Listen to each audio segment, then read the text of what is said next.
and the blue sapphire in the cross at the top, supposedly taken from the ring finger of King Edward the Confessor when his coffin was translated from one part of Westminster Abbey to the other by King Henry III in the 1200s.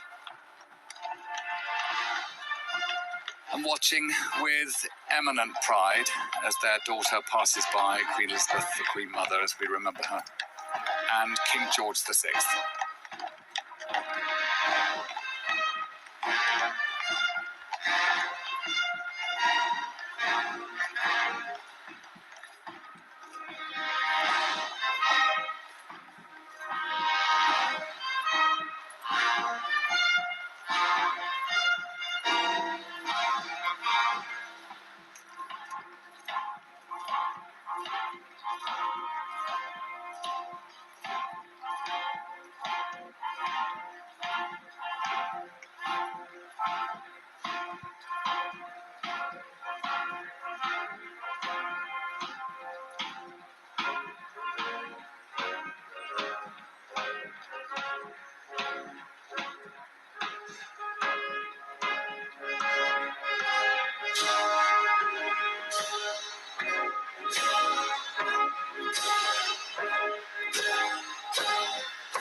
The procession will shortly turn towards the right and pass into Horse Guards by way of Horse Guards Approach Road.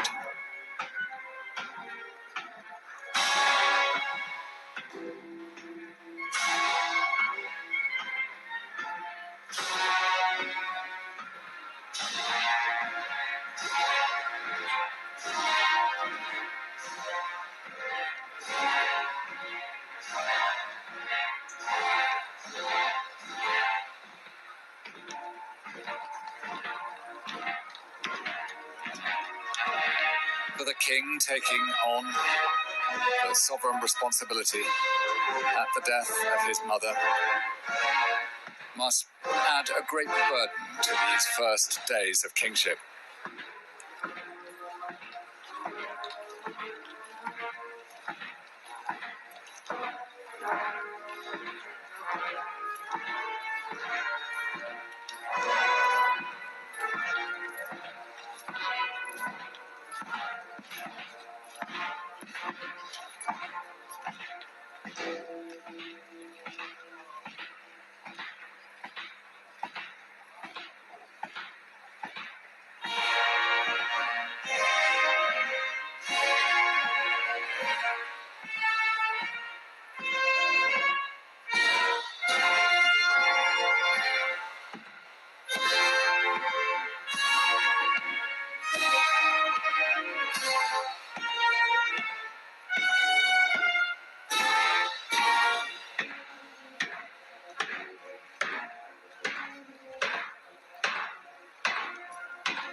The United Kingdom flags that adorn the entire length of the Mall give way in Horse Guards to the flags of Commonwealth countries, including the other realms of which the Queen was sovereign head and sovereign, and of the Commonwealth itself, which was the heart of so much that she dedicated her reign to support.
It was on this corner in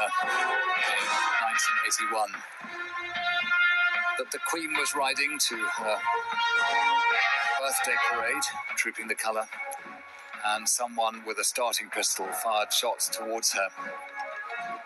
No one necessarily knew it was just a starting pistol, and it's a reminder of the courage that must sometimes be required in public life to always be at the centre of public events. But the Queen very quickly recovered her horse and with immense composure took the entire parade as Colonel-in-Chief of the regiment trooping its colour.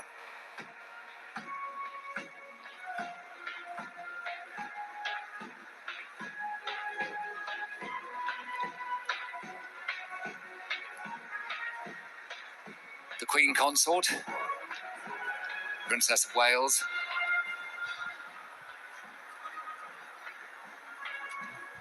the Countess of Wessex and Forfar, and the Duchess of Sussex leave the palace and will pass up Birdcage Walk and into Parliament Square and alight in Palace Yard outside Westminster Hall, awaiting the arrival of the cortege bringing the late Queen.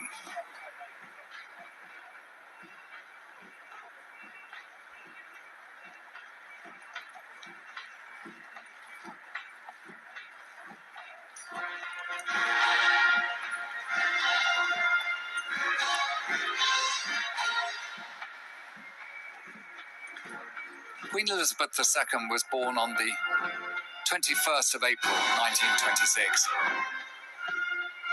And April being a bad month for weather, normally in the United Kingdom, she also used to have an official birthday in the early weeks of June. And always that was marked with the Queen's birthday parade here in Horse Guards.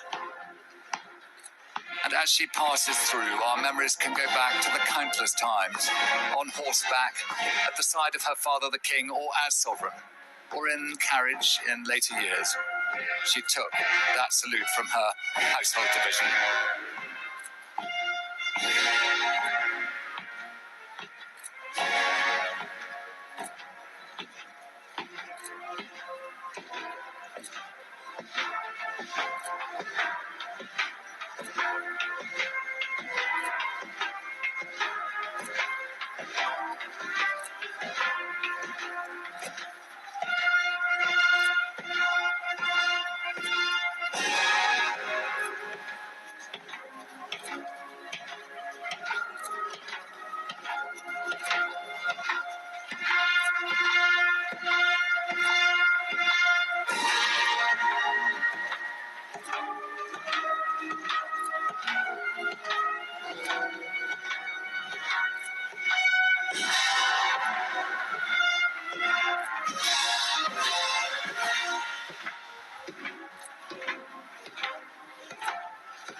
Passing under Horse Guards Arch marks the departure from the royal grounds, and this was always the main entrance of the palaces.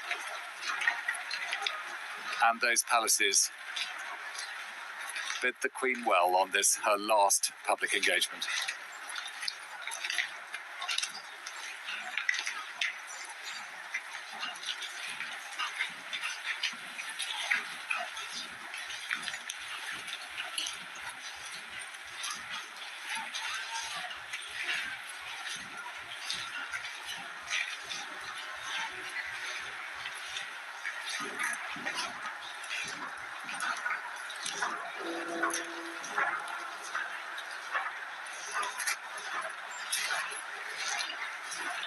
The blue sashes that members of the royal family wear, the most noble order of the Garter, in this case given to each of them by the Queen as the order's sovereign head.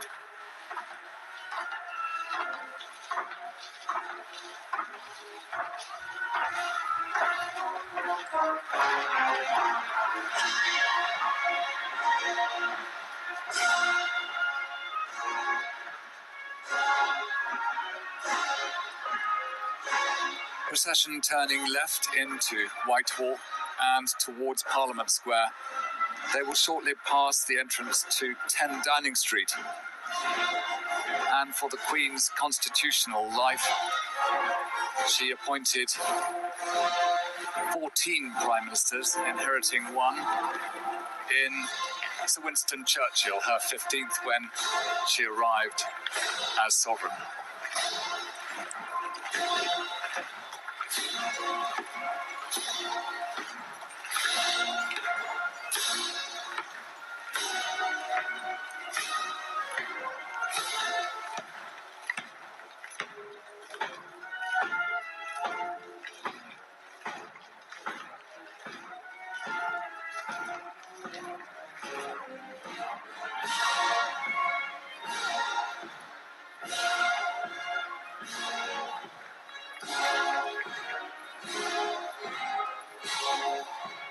The Queen unveiled this Women at War memorial with the clothes hanging on it that were worn by women helping in the war effort or fighting themselves from 1939 to 1945. Of course, in 1945, the Queen herself, as Princess Elizabeth, joined the army in the Auxiliary Territorial Force. And in that service, she provided her small part towards the defeat of the tyranny in Nazi Germany.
And at the rear of this procession, the The Blues and Royals, who also form part of the household cavalry, dismounted, bringing the rear of this procession.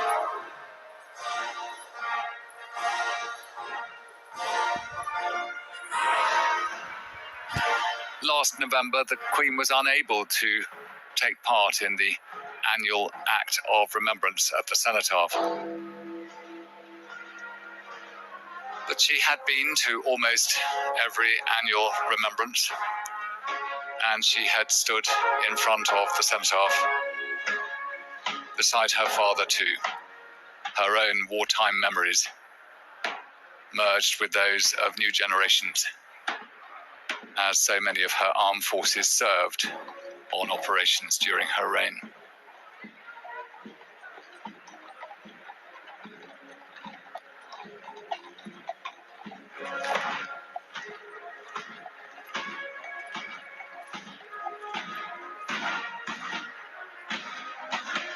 At its top, the cenotaph has the empty tomb for the thoughts and memories of all those families who were affected by war.